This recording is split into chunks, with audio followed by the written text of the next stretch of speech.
presented by Munmun Bihari Official.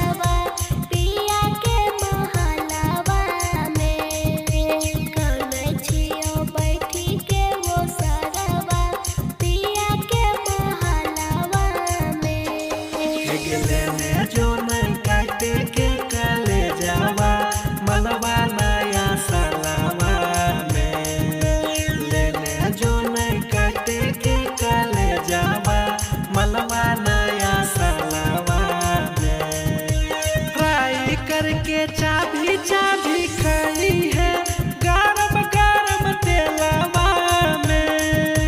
Fry करके चाबी चाबी खाई है गरम गरम तेलवा में।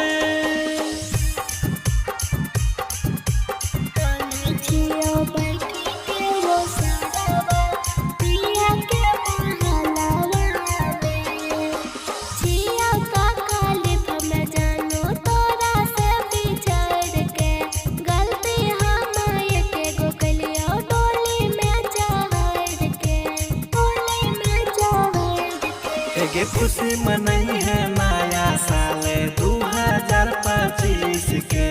उंगली चाटे खइए हमर काले जाके पीस के।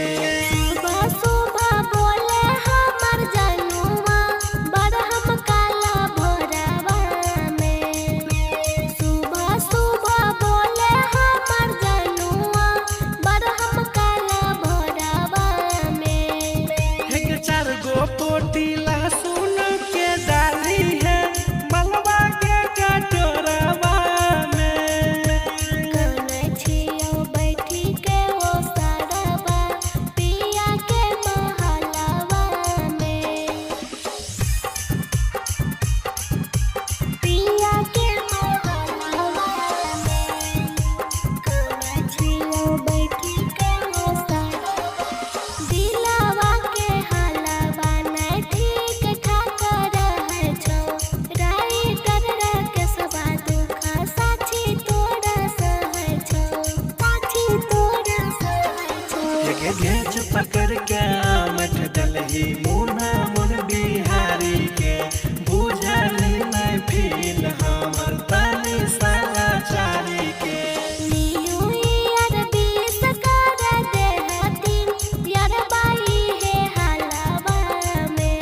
न्यू ईयर 20 कर दे हतीन यार बाई है हलवा में। बसावा के चचरी